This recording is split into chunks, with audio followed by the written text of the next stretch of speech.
유명한 말씀인데 그것은 어거스틴이 회심한 말씀입니다. 여러분, 우리 기독교 역사에 어거스틴처럼 큰 영향을 끼친 사람도 드뭅니다. 그런데 이 어거스틴이 본래 기도를 많이 하는 어머니 모니카를 둔 아들인데, 어머니는 그렇게 기도를 많이 하는데도 이 어거스틴이 기독교 복음에서 그가 멀어져서 방탕하게 됩니다. 그러니까 어머님이 기도를 많이 하시는 그런 자녀들, 혹시 여러분 중에도 우리 어머님이 기도를 많이 하시고 아버지가 기도를 많이 한다, 또는 할머니나 또는 할아버지가 또 그렇게 믿음이 좋으시고 기도를 많이 한다, 이렇게 생각하시는 분들은 너무 방황하지 말고 지금 빨리 돌아오세요. 네. 어차피 돌아오게 돼 있으니까 너무 방황하지 말고 맞아서 돌아오는 것보다 빨리 그냥 알아서 돌아오는 게 훨씬 낫습니다.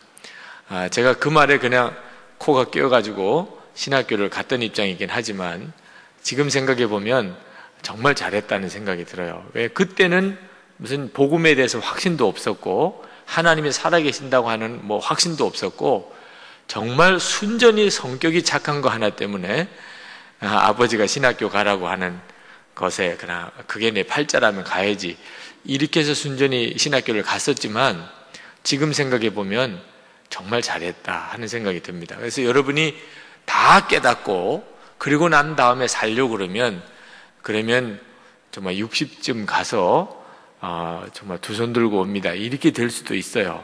그러니까 지금 다 깨달아지지 않아도 여러분이 내가 예수 잘 믿게 돼 있는 사람이구나, 그거 어떻게 아냐면 막 부모님이 눈물로 기도하세요. 그러면 지금 빨리 돌아오는 게 낫습니다. 또 할아버지 할머니가 막 눈물로 기도하고 계세요. 그러면, 또는 혹시 친구가 막 나를 위해서 눈물로 기도하고 있어요. 그러면 돌아오게 돼 있어요. 그러니까 방황하지 말고 지금부터 마음 정리해서 그냥 지금은 깨달아지고 믿어지지 않고 그래도 주님, 제가 정말 듣기 원합니다. 저 하나님 잘 모르겠습니다. 저 솔직히 세상이 훨씬 좋고 정말 예수 잘 믿는다는 것은 참 매인 것 같고 답답합니다. 그러나 좀 조짐이 이상합니다, 제 주변의 상황이. 그래서 주님, 제가 그냥 알아서 주님 앞에 제가 구합니다. 저를 깨닫게 해주시고 보여주시옵소서. 이렇게 하면 차라리 훨씬 빨리 갑니다. 모니카가 그렇게 기도를 많이 해도 이 어거스틴이 방황하게 됩니다. 복음은 너무 시시하게 보이는 거예요. 예수 믿기만 하면 구원받는다, 그건 너무 시시해 보이는 거예요. 어거스틴이 똑똑한 사람입니다. 굉장히 머리가 좋은 사람이에요. 이렇게 간단할 수가 없어요. 진짜 심오한 영적인 진리는 깊이가 있어야 하는데 이 예수 믿는 것은 너무 간단해요. 가짜 같아요. 그래서 복음을 떠나서 당시에 아주 신비 종교 중에 하나였던 마니교에 심취합니다. 거긴 뭐가 있는 것 같아요. 마니교에 심취하고 영적으로 핵심을 잃어버리면 그러면 생활이 방탕함이 같이 옵니다. 여러분이 정말 성령 안에서 은혜를 충만하게 받지 못하면 교회를 다니는 중에도 생활은 방탕으로 흐를 수가 있어요. 예배는 뻔연히 드리고 또 음란한 포르노 사이트에는 또 같이 또 빠지고 완벽하게 이 둘을 좋아할 수도 있어요. 그러니까 아직도 내가 진짜 주님을 못 만났기 때문이에요. 여러분이 영적으로 자꾸 방황하게 되고 또 육신적으로 정욕이나 음란에 자꾸 끌리고 또는 세상적인 잡기에 끌리고 또 계속 텔레비에 이렇게 끌리고 게임에 빠지고 이렇게 되어지면 이유는 하나입니다. 여러분이 아직 진짜 예수님을 못 만난 거예요. 어거스틴이 그렇게 됐어요. 마니교에 빠지면서 생활은 방탕해서 10대 때 이미 그가 여자가 생기고 그리고 동거 생활에 들어가고 사생아까지 낳게 됩니다. 그러나 채워지지 않아요. 막 그렇게 살면 재미있을 것 같은데 진짜 하나님을 만나기까지는 우리가 진정한 마음의 채워짐이 없습니다. 그래서 빨리 여러분이 길을 바로 찾으라고 하는 거죠. 어거스틴이 너무너무 마음이 괴로워서 그가 어느 날 밀라노의 어느 한 정원에서 막 몸부림을 칩니다. 이것이 인생의 진실인가? 더 내 눈을 열어주는 진짜 어떤 영원한 진리가 있는 것 같은데 왜 나는 그걸 알지 못할까? 그가 막 괴로워하는데 갑자기 어린아이들이 노래 부르는 것 같은 소리가 들려요. 펴서 읽으라, 펴서 읽으라. 톨레레게라는 그런 소리가 막 들려요. 누군가가 정말 바깥 정원에서 애들이 막 놀면서 그런 가사로 노래를 부르는 줄 알았어요. 그래서 하도 이상한 노래를 부르길래 뛰쳐나가 보니까 아무도 없어요. 정원에 정말 아무도 없는데 그런 소리가 너무 분명하게 들린 거죠.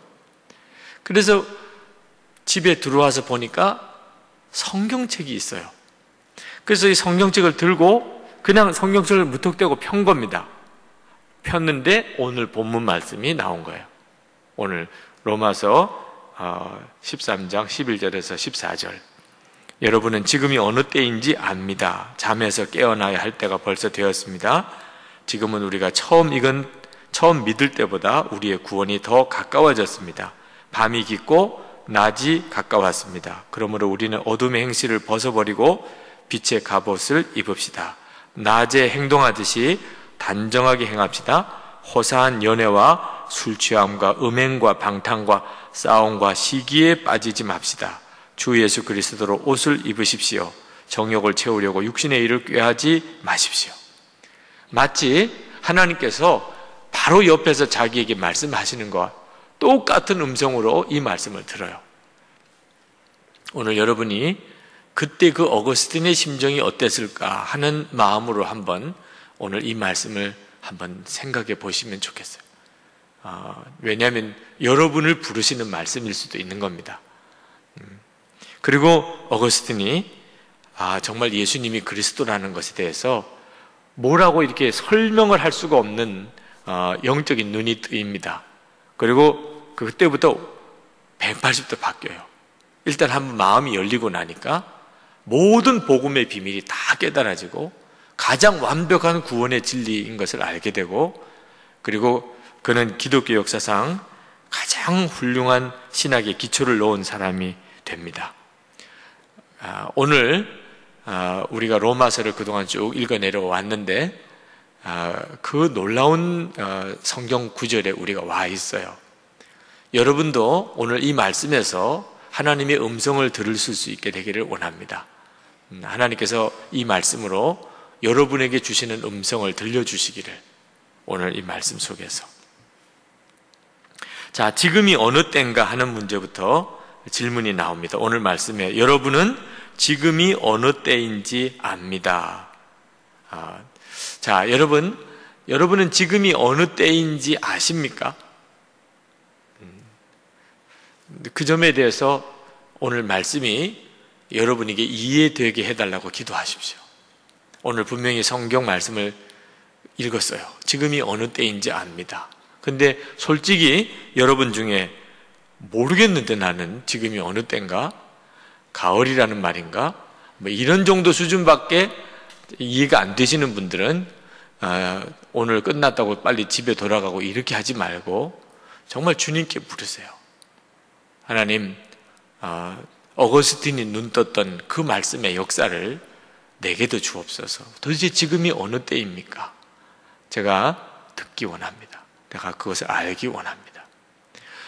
여러분이 언제 그 점에 대해서 눈이 뜨이느냐에 따라서 인생은 달라지는 거니까 20대인 사람은 20대, 30대인 사람은 30대, 또 40대도 계신가요? 네, 40대는 40대. 하여튼 지금이라도 하여튼 여러분 하루라도 더 늦기 전에 여러분이 정말 진리의 눈이 뜨이시기를 바랍니다. 말씀하시기를 잠에서 깨어야 할 때라는 거예요. 잠에서 깨어야 할 때. 지금이 잠에서 깨어야 할 때다. 그러면서 이제 세상 잠에 취해져 있는 경우를 이야기를 합니다. 여러분, 이게 잔다는 것은 이제 영적인 긴장을 다 풀어놓는 거죠. 여러분이 오늘 저녁에 잠을 잘 때 그때는 이제 모든 걸 다 풀어놓고 그리고 이제 잠에 빠져들잖아요. 근데 육신도 그렇게 잠을 자는 게 있는가 하면 영도 그렇다는 겁니다. 여러분의 영이 긴장하지 않아요. 영이 긴장한다는 말은 하나님의 역사와 또 악한 영의 역사에 대하여 예민한 분별을 가지고 모든 일을 보는 겁니다. 이건 잠자는 게 아니죠. 근데 세상 잠에 취해져 버리고 나면 그러면 영적 긴장감이 없어지고 이것이 하나님께로 온 역사인지 아닌지에 대해서 구분을 못해요. 그래서 재미있으면 그냥 다 따라가고 호기심이 생기면 다 따라가고 우리 점 보러 갈까? 그런 것도 한번 보는 것도 재밌잖아. 아우 재밌겠네 이러고 따라가는 정말 세상 잠에 푹 빠져 있는 거죠. 왜? 그게 얼마나 무서운가를 모르니까. 그러니까 귀신이라고 하는 거 그 악한 귀신에 대한 개념이 없는 사람이 많아요.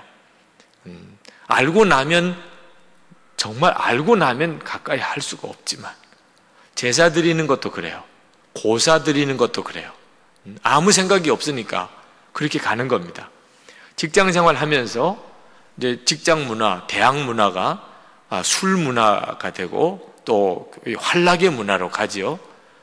분별과 생각이 없으면 예배 드리면서 교회 다니면서도 그저 그건 세상이니까 어쩔 수 없는 직장 문화니까 그렇지 않아요. 영적인 잠에 빠져버렸기 때문에 구분이 안 가는 겁니다. 여러분이 성령 안에서 아주 충만해지면 그러면 악한 권세가 사로잡고 있는 곳에 갔다가 금방 나옵니다. 왜? 너무 불편하니까. 그래서 여러분 성령 충만한 사람은 죄 짓기가 점점 어려워져요. 왜냐하면 그게 너무 나에게 고통이 되니까. 그전에는 죄 짓는 것이 그냥 재밌었어요. 더 깊이 빠지고 더 깊이 빠졌는데 여러분이 영적인 생명을 소유하고 예수님이 여러분 안에 계시게 되면 그러면 나타나는 현상이 죄 짓는 것이 싫어지는 거예요. 왜? 자꾸 힘드니까. 정말 음란 사이트 이런 것의 유혹을 떨쳐보기 어렵다고 하지만 다 여러분의 영적인 수준이 다 다르겠지만 하나 분명히 한번 보세요. 그럴 때마다 내 마음이 힘들어요. 너무너무 괴로워요. 그러면 여러분 안에 성령의 근심을 느끼는 거예요. 죄 짓는 것이 힘들어지는 겁니다. 음란한 생활을 하는 것이 힘들어지는 거예요. 그럴 때 힘들어도 끝까지 가지 마시고 힘들어도 열심히 할 게 따로 있지 그렇게 하는 게 아닙니다. 성령께서 마음에 성령을 자꾸 거스르면 나중에는 굳어져 버려요. 나중에 성령께서 더 이상 찔러주지도 못합니다. 여러분이 부적절한 어떤 이성관계를 하고 있는 사람이 있습니까? 그렇다면 역시 동일하게 성령의 인도를 받으세요. 성령께서 근심하시면 빨리 그 자리에서 벗어나야 합니다. 그 어떤 이유로라도 그로 인해서 어떤 손해가 여러분에게 온다 하더라도 성령님을 신뢰하세요. 여러분이 영적으로 잠들어 버리면 나중에는 더 이상 성령님께서 여러분을 깨워낼 수가 없어요. 잠이 들어버리면 그러면 사탄이 공격하기가 딱 좋게 되어 있습니다. 적군은 언제나 상대편 군인들이 다 잠들어 있는 밤을 틈타서 기습을 하려고 하죠. 마귀도 꼭 같습니다. 우리를 영적으로 잠들게 자꾸 만들어 버립니다. 그리고 그 다음에 우리를 사로잡아요. 지금 오늘 말씀에서 우리가 잠에서 깨어나야 할 때라고 말씀하고 있습니다. 여러분 안에 제일 먼저 지금 해야 할 일이 여러분이 잠들어 있는 것에 대해서 알아야 하는 거죠. 나도 모르는 사이에 분별 없이 성령으로부터 오지 않은 것에 재미를 느끼고 거기에 이렇게 휘둘리는 것에 대해서 여러분이 빨리 깨달아 알아야 됩니다. 잠에서 깨어나야 할 때가 왔어요. 잠자고 있는 상태에 있다면 큰일 납니다. 전부 다 이제 주님을 맞이할 준비를 하고 그리고 천국 백성으로서의 삶을 살아가도 잠든 사람은 때를 모르니까 그냥 영적으로 잠든 채 계속 끌려가죠. 낮이 가까웠다고 그랬어요. 말씀해 보니까 낮이 가까웠다. 지금은 구원이 우리가 처음 받을 때보다 더 가까워졌다. 밤이 깊고 낮이 가까이 왔습니다. 여기 낮이 가까이 왔다는 말은 우리 주님이 다시 오실 때가 가까이 왔다는 거예요. 더 이상 우리가 깜깜한 밤 속에 있을 때가 아니에요. 이제는 갑자기 동트는 낮이 오는데 우리 주님이 오셔서 구원받을 자를 다 부르실 때가 곧 임박해 왔다는 겁니다. 그러니까 빨리 잠에서 깨라. 근데 오늘 이 말씀을 들으면 어떤 분들은 이제 그런 생각이 들 겁니다. 이게 도대체 언제 쓰여진 책인데, 이게 언제 쓰여진 책이에요? 지금부터 2000년 전에 쓰여진 책이에요. 자, 2000년 전에 지금 밤이 깊고 낮이 가까웠다. 그러면 2000년 동안 계속 이 말이 나왔을 거 아니에요. 근데 쓰여질 때 벌써 그 말을 해놓고 지금 이제 2000년 뒤에 우리가 또 읽어요. 그럼 믿을만 해요? 아니에요? 진짜 밤이 깊고 낮이 가까운 게 맞을까? 아니면 이게 완전히 사기일까? 어떤 쪽에 더 가능성이 많아요? 이게 완전히 사기일 가능성이 많은 거죠. 그죠? 아니, 밤이 깊고 낮이 가까웠다면 벌써 1000년 전에 무슨 사건도 일어나고 1000년도 많이 봐준 거죠. 정말 한 1900년 전에 무슨 역사가 일어나도 100년이 그거 얼마나 길어요. 그죠? 이게 사기잖아. 이게 무슨 이 말 듣고 깼다가는 진짜 계속 피곤하기만 하지, 그죠? 더 이왕 자는 거 푹 자는 게 낫지. 이거 듣고 지금 깼다가는 정말 그러고 주님 다시 안 오시면 또 자기도 민망하고 그 참 난감하잖아. 그래서 적절한 때 깨가지고 주님 오시옵소서 이러는 게 훨씬 낫지. 이번 퇴수에 갔을 때 어느 전도사님도 그런 비슷한 질문을 하셨어요. 우리가 주님의 재림이 가까워 온다. 지금이 마지막 세대다. 지난번 아이업 집회 때 중요한 메시지 중에 하나예요. 지금이 마지막 세대다.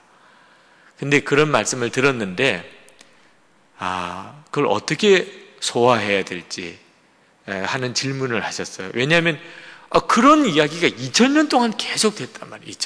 2000년 동안 지금이 말세다. 지금이 말세다. 주님 다시 오신다. 곧 오신다. 그래가지고 얼마나 많은 사람이 잠도 제대로 못 자고 깨가지고 힘들었단 말입니다. 그러나 결국은 안 오시고 또 안 오시고 안 오시고 안 오시고 안 오시다가 지금까지 왔는데 지금 또 이 말씀을 따라서 깨야 되냐 말이에요. 그런 질문을 우리가 정말 할 수가 있어요. 또 솔직히 또 속는 거 아닌가? 언제 이 말씀이 해당된다고 할 수 있겠나 하는 마음을 여러분이 가지실 수 있을 거예요. 만약에 예수님이 정말 곧 오신다면 그러면 우리도 정말 부담 없이 다 포기할 수 있지요?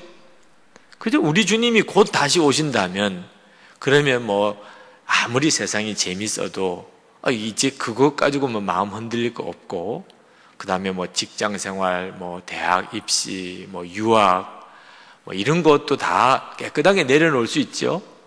결혼, 어차피 지금까지 안 했던 거 주님이 이제 곧 다시 오시는데 이제 그런 연애 사업도 이제 깨끗하게 접고 그저 정말 땅끝까지 복음만 전하고 있다가 그게 한 달, 두 달 내에 일어나는 일이라면 아무리 늦게 봐도 한 1, 2년 뒤에 되어질 일이라면 그러면 우리 주님을 위해서 완전히 헌신할 수 있겠죠? 네, 그 점에 대해서 다 여기 다 동의가 되실 거예요. 근데 그게 진짜 그런가? 정말 그렇게 다급하게 주의 때가 벌써 온 건가 하는 생각이 우리를 힘들게 합니다. 이 말씀을 따라가기가 꼭 거짓말하는 것 같고 괜히 우리를 협박하는 것 같고 그런 느낌도 들고 그런데 그 점을 충분히 인정해요. 저도 그 점에 대해서 충분히 인정해요. 성경을 읽을 때마다 이 문제를 어떻게 해석해야 될지. 근데 한번 생각을 해보시면 좋은 것은 때가 아주 심상치 않은 때인 것만큼은 사실이라고 생각이 들어요. 지금 이 시대가. 어떤 점에서 그런가? 성경이 예언하는 예언의 내용이 그대로 이루어지고 있는 것이 요즘에 뚜렷하게 드러나요. 성경의 예언 중에 주님이 다시 오실 때는 신부와 성령이 함께 신랑 되시는 예수님께 오시옵소서라고 구하게 된다고 그랬어요. 그때 신부는 이 지구상에 있는 모든 교회를 말합니다. 그러니까 교회와 성령께서 다시 오실 주님께 오시옵소서, 어서 오시옵소서라고 이렇게 구하게 되고, 그러면 그 응답으로 신랑 되시는 주님이 오시는 걸로 되어 있어요, 성경에. 그런데 지금까지 기독교 역사상 전 세계에 흩어져 있는 성도들과 교회가 정말 한 마음으로 주 예수님 오시옵소서 이런 마음의 기도를 하였다고 할 수가 없어요. 어떻게 그렇게 일치를 할 수가 있나? 전 세계에 흩어져 있는 여러 교회들이. 그런데 지금은 정말 시대가 이상한 시대라 여러분들이 금방 인터넷으로 전 세계로 들어가죠. 전 세계에서 일어나는 소식은 금방 여러분이 가지고 있는 인터넷 뉴스 속에 들어와 있어요. 요즘은 점점 어떤 시대가 되냐면 어떤 한 일이 급속히 전 세계로 퍼지고 전 세계의 모든 사람이 다 한 마음으로 금방 반응할 수 있는 시대로 들어가고 있어요. 24시간 365일 기도하는 기도 모임이 일어나고 있고, 우리 교회에서 또 그 세미나도 했어요. 또 순회선교단의 24365 기도 운동도 있고, 전부 다 신랑 예수님 어서 오시옵소서, 주님의 오심을 기다리는 기도를 하고 있는데, 그 기도가 전 세계적으로 급속히 퍼져가고 있어요. 역사상 이렇게 주님 다시 오시기를 기도하는 기도가 확산된 적이 없어요. 앞으로 인터넷 상황에서 아마 이 일은 더 놀라우게 퍼져가게 되고, 주님 다시 오시라는 기도가 깨어있는 성도들에게 급속히 퍼져가고 있어요. 지금까지 우리 인류 역사상 이랬던 적이 없어요. 그리고 또 하나, 예루살렘에 이제 복음이 증거되어서 예루살렘에게까지 복음이 전해지고, 그리고 이제 유대인들이 그리스도에게로 돌아오는 것이 마지막 주님이 다시 오는 표징 중에 하나인데, 지금 예루살렘 안에 급격히 유대인들이 돌아오고 있는 소식이 들리고 있는 데다가 24시간 주님의 재림을 기도하는 기도가 벌써 예루살렘에 몇 군데가 일어나고 있어요. 내가 알고 있는 얼마 전까지만 해도 4군데인데 더 이상 어떻게 될지 모르죠. 또 하나, 우리 한국에 있는 어느 기도를 중심으로 하는 우리 선교단체에서 저 압록강에서 두만강까지 저 북한의 저 위쪽 중국과의 국경선 쪽으로 24시간 기도하는 그룹을 쭉 거기다가 기도의 집을 만들고 있고, 그리고 휴전선 쪽에도 그렇고. 그러니까 북한을 기도로 완전히 포위하는 거죠. 24시간 기도. 그냥 기도하는 게 아니고 24시간 끊어지지 않고 기도하는 기도예요. 주님의 재림을 위해서도 지금 똑같은 일이 벌어지고 있어요. 여러분, 이게 정말 어느 시대와는 지금의 시대가 다르다. 또 하나, 모든 종족에게 복음이 전해진 후에 주님이 오신다고 그랬어요. 예수님이 다시 오시는 징표가 몇 가지가 성경에 있습니다. 근데 모든 족속에게 복음이 전해지고 난 다음에 주님이 오시는데, 이미 선교단체들이 전에는 다 뿔뿔이 복음을 전했는데 지금은 전략적으로 복음이 전해지지 않은 미전도 종족을 다 파악했어요. 그리고 미전도 종족을 하나하나씩 정복에 들어가는 모든 계획을 다 세웠어요. 그리고 미전도 종족에게 전략적으로 지금 접근에 들어갑니다. 그래서 선교사님들이 중복해서 가지 않도록 그렇게 지금 연합하고 있어요. 이 일이 급속하게 전개되고 있어요. 주님이 다시 오실 때가 시기적으로 지금이 이 성경이 기록된 그 어느 때보다 지금이 중요한 때로 들어가고 있구나. 그러니까 영적으로 잠든 사람들은 몰라요, 이 상황을. 영적으로 잠든 사람, 예수를 믿으면서도 실제로는 다시 오시는 주님에 대해서 아무 생각이 없이 그저 먹고 사는 것에만 매여 있는 사람들은 몰라요. 그런데 영적으로 깨어 있는 사람들은 지금이 정말 심상치 않은 때에 와 있다. 이제 하나 남은 것이 전 세계적인 핍박이 일어나는 겁니다. 기독교인들에게 전 세계적인 핍박이 일어나요. 근데 어제 제가 SBS 뉴스를 어제 듣는데 뉴스 끝나고 난 다음에 해설하는 사람이 나와서 이제 칼럼을 하나요. TV 뉴스 칼럼을. 근데 기독교인들에게 하는 이야기더라. 기독교인들에게 하는 이야기. 근데 뭐 표현은 아주 정중하게 했어요. 뭐 종교에 대해서 이렇게 저렇게 말하는 것이 그게 다 좋은 일은 아니지만 정말 기독교를 향하여 애정을 가지고 제가 말하고 싶습니다.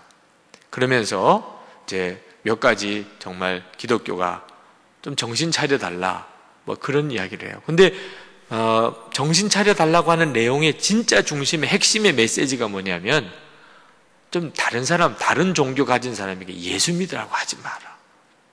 그거예요, 핵심이. 이제 봉사하고 어려운 사람 도와주고 이건 좋아. 그런 일은 많이 하시고 좀 제발 그런 일 좀 하시고 제발 전도는 좀 하지 마. 특히 또 외국에 나가서 하지 마. 이미 다른 종교를 가지고 있는 이슬람권이나 힌두권에 가서 예수 믿으라고 제발 좀 하지 마. 그 내용을 공개적으로 TV에서 하더라고요. 제가 그 이야기를 들으면서 그동안 얼마나 우리 교회가 세상 사람들에게 사랑을 전하지 못했나 하는 거에 대해서는 정말 뼈저리게 느꼈어요. 우리가 그런 말 정말 우리 그렇게 살았다. 진정으로 이웃을 사랑하는 사랑의 산 증인이 되지 못했다. 그러나 또 한편으로는 섬뜩한 마음이 들었어요. 이제는 텔레비에서 공개적으로 기독교인들에게 전도하지 마. 전도하지 마. 우리가 다 평화롭게 살아야지. 불교 신도나 또 회교 신도나 다 좋은 종교인 아닌 왜 기독교인들이 다른 사람 보고 예수 믿으라고 하나 말. 그렇게 하지 마. 지금은 이런 식으로 이야기 나오지만 어느 순간에 전도하면 죽인다 이렇게 나올 수도 있어요. 상황이 충분히 그렇게 갈 가능성이 있어요. 전도하면 이제 불이익이 오기 시작하는. 충분히 얼마든지 상황이 그렇게 갈 수 있어요. 왜? 모든 종교가 하나다. 우리 종교인들끼리 서로 화평하게 지내자.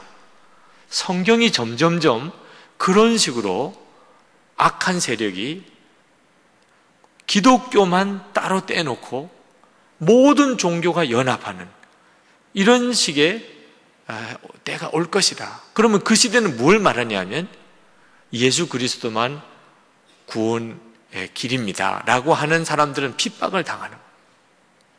예수님만 구원의 길입니다. 예수님 외에는 구원받을 길이 없습니다. 당신도 예수 믿으셔야 구원받습니다. 그러면 핍박을 당할 수도 있는, 그럴 수 있는 상황이 얼마든지 가능해요. 여러분 준비되셨나요? 어떤 핍박이 와도 나는 예수님 증거하겠다. 여러분 그런 준비가 되셨나요? 영적으로 잠이 든 사람은 이 점에 대해서 분별을 못합니다.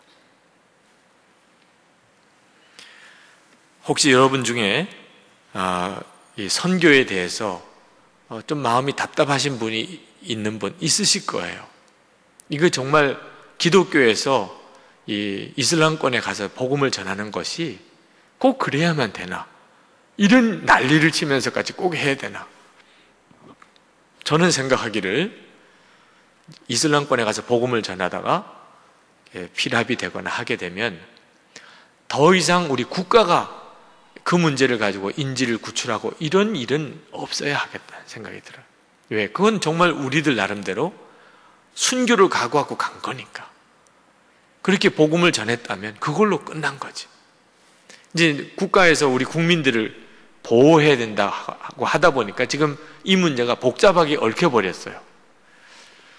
쉽지 않은 이야기지만 복음은 전해야 하는 거거든요. 오늘 이제 1, 2, 3부 예배 때 요한복음 10장에 있는 말씀에 예수님이 뭐라고 그랬냐면 나 외에는 전부 절도와 강도라 그랬어요. 그 말은 부처도 마호메트도 공자도 다 절도와 강도다, 그런 뜻이라고도 해석이 돼요. 그러니 만약에 요즘 네티즌들 이 이야기를 들으면 진짜 정말 너무너무 흥분할 만한 이야기죠. 야, 기독교는 진짜 독선적인 종교가 맞다. 어떻게 자기 종교만 제일이라고 하고, 제일이라고 하는 정도도 아니죠. 다른 종교는 전부 절도와 강도라니까. 근데 여러분들은 그 말씀을 정확히 이해해야 합니다. 왜 예수님이 그렇게 말씀하셨나? 여러분, 천국과 지옥을 알지 못하면, 그러면 기독교나 불교나 유교나 회교나 다 우리가 저 공존해서 평화롭게 지내자 말 충분히 가능해요. 예수나 부처나 마호메트나 공자나 다 성인이지 뭐. 그게 가능해요.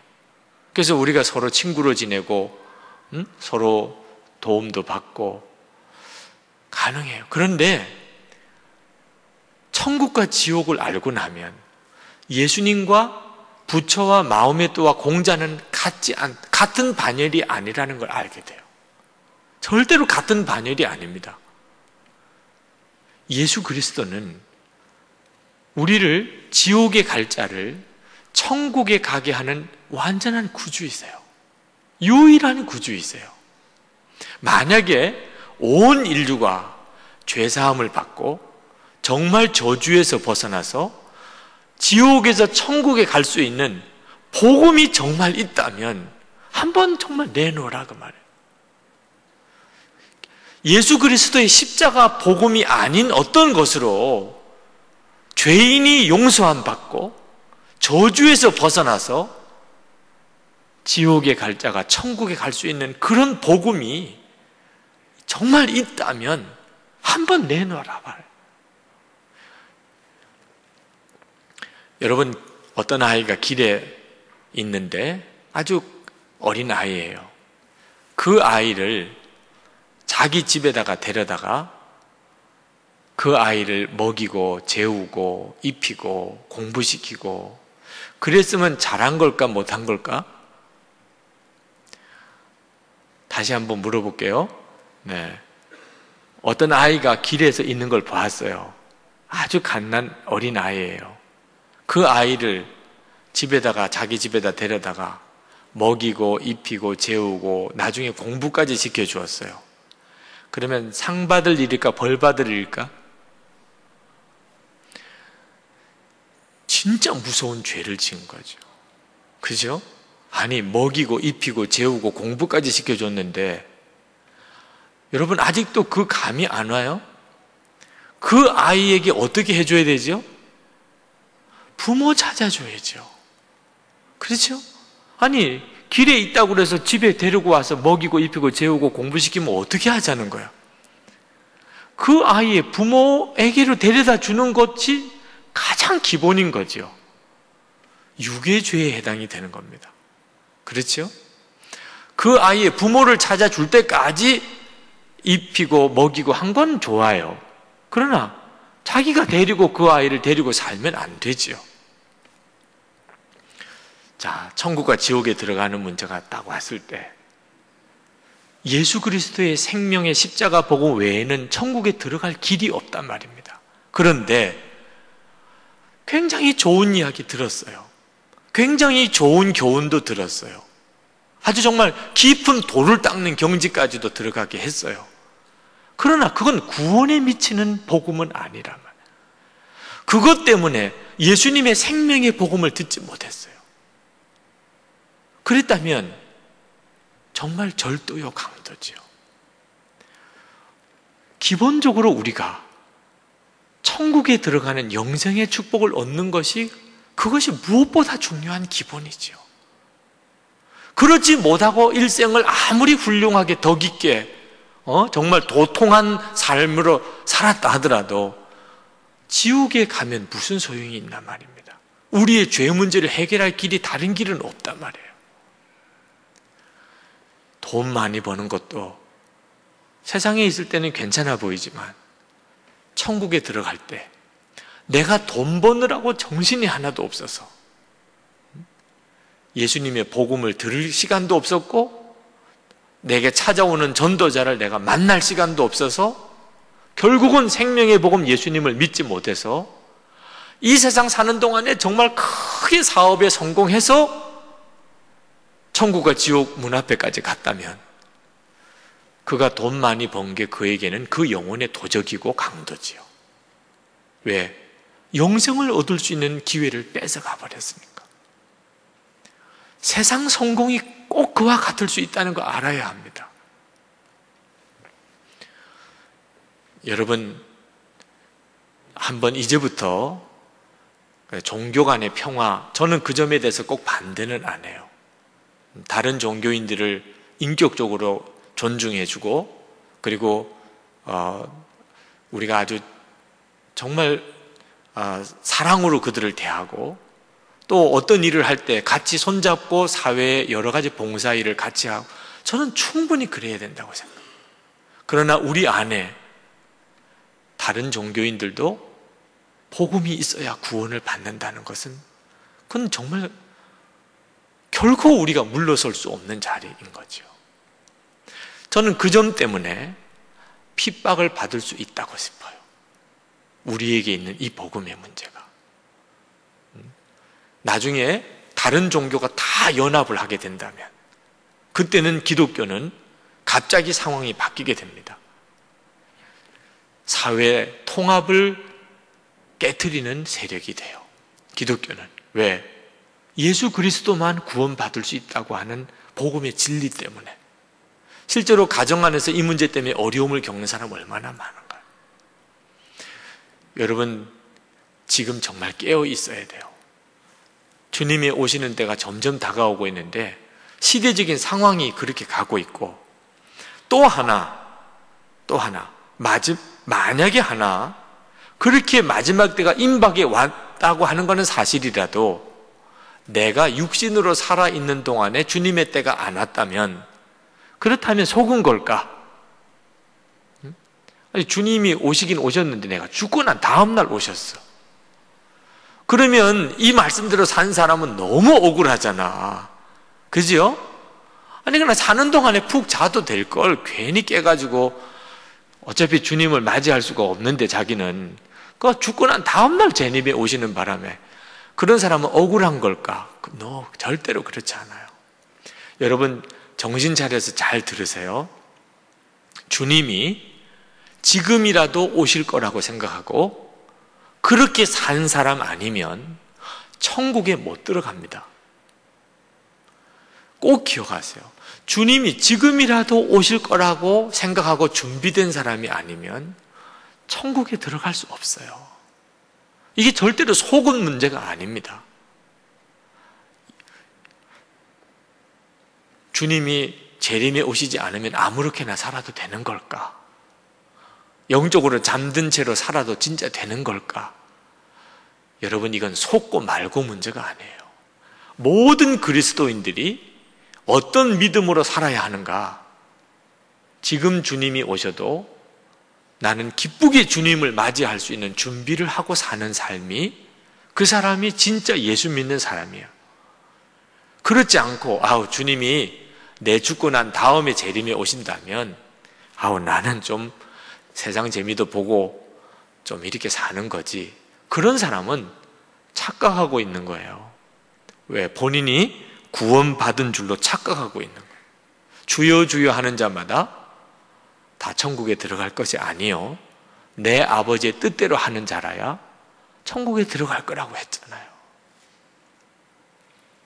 어떤 목사님이 암으로 6개월밖에 못 산다는 선고를 받았어요. 그 목사님이 죽음에 대한 준비를 하지 못했었기 때문에 정말 의사에게 최소한 2년은 살게 해달라고 그렇게 정말 애절한 부탁을 드렸을 정도로 그 목사님은 그 이야기를 들어서 충격을 너무 많이 받았어요. 근데 이제 그 목사님이 그 이후에 아주 굉장히 영적으로 깊어지고, 그리고 삶과 죽음의 문제에 대해서 답을 얻었고, 그래서 그 목사님이 정말 회복을 했어요. 암에서 치료를 받고 2년이 아니고 그 이상 아주 건강을 회복을 하셨어요. 목회 은퇴하실 때까지 아주 목회도 잘 하셨어요. 근데 그 목사님의 간증이 처음에는 죽음을 준비하지 못했기 때문에 하여튼 최소한 2년은 더 그럴 만한 무슨 문제가 가정에 있었다고 그래요. 근데 그 다음에 그가 눈이 뜨이고 난 다음에 자기가 6개월 시한부 인생이 된 것이 얼마나 큰 축복인가를 알았어. 왜? 모든 것이 다 달라져 버린 거예요. 자기가 6개월밖에 못 산다고 하는 순간에 자기에게 있어서 아내의 존재도, 아이들의 존재도, 교회의 의미도, 목회의 의미도, 전도의 의미도, 하루아침 먹고 사는 것의 의미도 다 달라져 버렸어요. 어떻게 그렇게 다 달라질 수 있을지 스스로가 놀랬죠. 다 달라져 버렸어요. 6개월밖에 못 산다고 생각하니까 시간이 같은 시간이 아니더라는 거예요. 여러분, 시간이 같은 시간이 아니에요. 여러분이 20대일 때의 시간과 제가 이제 50이 넘었는데 50이 넘어가는 제가 보는 시간과 70이 된 사람의 시간에 대한 개념이 달라요. 똑같은 시간이 아닙니다. 그 말은 여러분에게 있어서 영적인 눈이 뜨이면 여러분의 삶 전체의 의미가 다 달라질 수 있다는 겁니다. 여러분이 지금 어제도 살았고 그제도 살았고 오늘도 살고 있지요. 근데 여러분이 진짜를 보고 사는 걸까? 아닙니다. 여러분은 아직도 진짜를 보고 사는 게 아니에요. 그래서 시간을 물 쓰듯이 허비하는 거죠. 어거스틴이 오늘 이 말씀으로 회심하기 전에 그 어거스틴의 삶과 회심한 다음의 어거스틴의 삶은 시간이 완전히 다른 시간이었듯이 오늘 여러분들이 주님을 바라보는 눈이 뜨여야 해요. 그래야 진짜를 보게 돼요. 어둠의 행실을 벗어버리라고 했는데 어둠의 행실이 뭔가 여기 나옵니다. 여러분 보세요. 어둠의 행실 13절 끝에 보면 호사한 연회라고 하는 말은 술 잔치를 열어서 흥청망청 노는 것을 말합니다. 호사한 연회. 여러분 그런 일에 대하여 여러분이 즐거움이 있는 사람은 오늘 눈 뜨시기 바랍니다. 네. 그 얼마나 어두움의 삶인지. 술 취하는 거, 이 말씀에 너무 은혜 받은 분이 있을 거예요. 술 취하지 말라고 그랬구나. 마시지는 말라고 안 했구나. 이런 식으로 이상하게 여기서 은혜를 받으면 안 됩니다. 네. 술 마시지 마요. 네. 술 취하지 말라고 그랬지 마시지 말라고. 어떤 청년이 정말 이거 가지고 따지고 들어오는데 진짜 힘들었어요. 여러분은 그렇게 하지 마요. 네. 마시는 건 괜찮은 거구나. 취하지 말라고 그랬지. 그렇지 않아요. 그죠? 그 다음 음행. 지금 여러분이 이 문제 때문에 이중생활을 하고 있다면 크리스찬으로 이렇게 교회에 와서 예배도 드리고 그리고 또 음란한 일에 내가 빠져 있고 여러분 정말 이제는 정리해야 합니다. 방탕한 생활 마찬가지죠.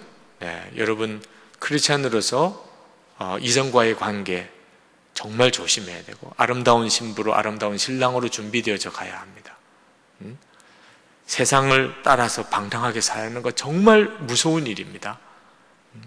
그 다음 싸움하는 거, 시기하는 거, 음란한 것과 서로 시기하고 싸우는 것 같은 영적인 뿌리가 있어요. 여러분 젊은이 교회를 앞으로 같이 세워가는 동안에 부딪힐 수 있는 문제죠. 어느 디스코텍에 그 대학생들이 모여서 거기서 이렇게 만났다. 남학생 둘, 여학생 둘 만나서 뭐 거기서 재미있게 술도 마시고 춤도 추고 노는데 경찰이 갑자기 인검을 이렇게 나와서 주민등록증 조사를 하러 왔어요. 그랬더니 그 남자 대학생 둘이 갑자기 태도가 확 바뀌더니 누나, 저 사실 고2예요. 이러고 나오더래. 어떠든 좀 숨겨달라고. 그랬더니 그 여학생이 오빠 저는 고1이에요. 또 이랬다는 거야. 그런 곳에 가지 마시기 바랍니다. 네, 그런 상황에 몰리지 마시기 바랍니다. 옆에 있는 사람하고 인사할까요? 교회에서 만나서 참 다행입니다. 이렇게. 네. 진짜 교회에서 만나서 진짜 다행이죠. 네. 이상한 자리에서 만나서 그때 젊은이 교회에서 같이 본 듯하 이렇게 서로 하지 않게 되기를 바랍니다. 정말 눈 떠야 돼요. 네. 우리 시대가 우리를 급속히 그렇게 몰고 갑니다. 빛의 갑옷을 입으라고 그랬는데 예수로 옷 입으라고도 했고, 여러분 정말 이와 같은 시대에 살면서 어떻게 이 어둠의 일에 참여하지 않고 그리고 낮과 같이 살 수 있을까? 주님 다시 오심을 준비하면서 살 수 있을까? 예수님의 옷을 입으라. 여러분 학생 때, 고등학교 때 저는 교복 입고 살았습니다. 근데 그때 생각해 보니까 교복을 입으니까 학생처럼 살았어요. 근데 교복을 벗으니까 마음이 확 달라지더라고요. 그 교복의 의미는 학생처럼 행동하게 해주는 어떤 보이지 않는 구속력이 있죠. 그죠? 경찰관이 경찰 제복을 입으면 그러면 그에게는 경찰로서의 어떤 직책을 수행하는 어떤 권위가 주어지게 돼요. 사복 입고 경찰처럼 하면 조금 아무래도 이상하더라고요. 그죠? 군인이 군복을 입는 것은 군인의 자세를 갖기 위해서죠. 똑같은 군인이 예비군 옷 입으면 진짜 이상하게 개같이 행동하는 것을 봐요. 옷이 정말 사람을 다르게 만들어요. 예비군 훈련 받을 때는 뭐 나무를 보고 소변을 이렇게 막 봐요. 네. 사람이 정말 수준이 이상하게 떨어진.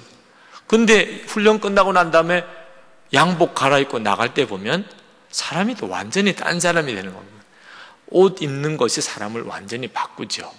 근데 여기서 예수로 옷 입으라 고 하는 말이 무슨 말인가? 성경을 한번 찾아보십시다. 예수로 옷 입으라. 갈라디아서 3장 20절, 27절. 갈라디아서 3장 27절. 세번역, 표준 세번역이 아니라도 갈라디아서 3장 27절 한번 찾아보세요. 거기에 옷 입는다는 말이 나옵니다. 자, 보실까요? 누구든지 그리스도와 합하여 세례를 받은 자는 그리스도로 옷 입었느니라. 세례 받았다는 것을 말하는 거예요. 여러분이 오늘 두 사람이 세례를 받았는데 세례를 받는 순간에 여러분은 그리스도로 옷을 입었습니다. 그럼 이건 무슨 뜻이냐? 여러분이 사람이 완전히 바뀐 사람이란 뜻이에요. 요한계시록 7장 9절부터 보면 거기 흰 옷을 입은 사람들이 나옵니다. 천국에서 하나님께 예배하는 천국에 간 사람들은 전부 옷이 하나예요. 흰 옷입니다. 이 일 후에 내가 보니 각 나라와 족속과 백성과 방언에서 아무도 능히 셀 수 없는 큰 무리가 나와 흰 옷을 입고 손에 종려가지를 들고 보좌 앞과 어린 양 앞에서 큰 소리로 외쳐 이르되 구원하심이 보좌에 앉으신 우리 하나님과 어린 양에게 있도다. 천국에 흰 옷 입은 사람들이 하나님께 예배하는 부분이 나오는데 그 흰 옷이 바로 무슨 뜻이냐? 그 뒤에 요한계시록 7장 13절 14절에 설명이 나옵니다. 어린 양의 피에 그 옷을 씻어 희게 한 사람이라는 거예요. 예수님의 십자가 보혈로 사람의 생명이 바뀐 사람이에요. 그러니까 옷이라고 표현했지만 정확한 의미는 생명을 말하는 겁니다. 예수님으로 인하여 생명이 바뀐 사람이에요. 그런 사람만 이 세상을 정확히 볼 수 있어요. 이것이 성령으로부터 온 건지 무서운 마귀로 인하여 온 건지를 분별해요. 여러분은 전부 다 예수를 영접하는 순간에 여러분의 죄와 자아는 십자가에 죽고 예수님의 생명으로 여러분이 산 사람이에요. 여러분이 그 믿음을 분명히 붙드는 순간부터 여러분 안에 이제 빛의 사람으로서의 삶이 시작이 됩니다. 로마서가 계속되기 때문에 오늘은 이 정도쯤에서 말씀을 마무리 짓겠습니다. 네, 여러분, 다시 한번 제가 여러분에게 말씀을 드립니다. 여러분이 십자가 복음을 분명히 붙잡아야 하는 중요한 이유 중에 하나가 세상 사람들처럼 살지 않게 하는 힘이 거기서 오기 때문이에요. 그리고 이것이 내가 서야 될 자리인지 가야 될 길인지 분별이 거기서부터 와요. 예수님과 함께 내가 이미 죽었고 예수님이 내 생명이시라는 것을 고백하는 순간부터 여러분은 주님이 기뻐하지 않는 자리는 괴로워지기 시작합니다. 거기 더 있을 마음이 없어져요. 그리고 주님이 기뻐하시는 길로 서면 평안이 오고 기쁨이 와요. 여러분, 때를 잘 분별하십시오. 정말 낮과 같이 행하시기를 바랍니다. 기도합시다. 여러분에게 기도 제목을 드리겠습니다. 여러분 스스로가 경험하셔야 할 일이에요. 어둠에 휩쓸려 살지 않고 주님, 제게 정말 빛의 삶을 사는 증거를 제게 주옵소서. 반복적으로 습관적인 죄에 묶여 살지 않고 이게 아닌데 하는 삶에 내가 끌려 살지 않고 예수님 내 생명 되셔서 나를 이끄시는 증거를 제게 주십시오. 예수님이 내 생명이신 증거를 제게 주십시오. 내 삶의 변화로 그 증거를 주십시오. 정확하게 구하세요. 주님, 저 이거 싫습니다. 반복적으로 이중생활하는 거 싫습니다. 습관적인 죄에 빠지는 거 주님, 저 정말 싫습니다. 저는 주님이 기뻐하시는 빛의 삶을 살고 싶습니다. 제게 역사해 주십시오. 여러분이 정확하게 기도했다면 정확한 응답을 받습니다. 여러분이 어설프게 기도하면 계속 방황하게 됩니다. 오늘 하나님은 우리에게 기도하기를 원하십니다. 정확한 기도를 하세요. 주님, 제가 어둠의 생활을 청산하겠습니다. 빛으로 나아가겠습니다. 주님, 저를 붙들어 주시고 제 삶의 그 증거를 주옵소서. 기도합시다.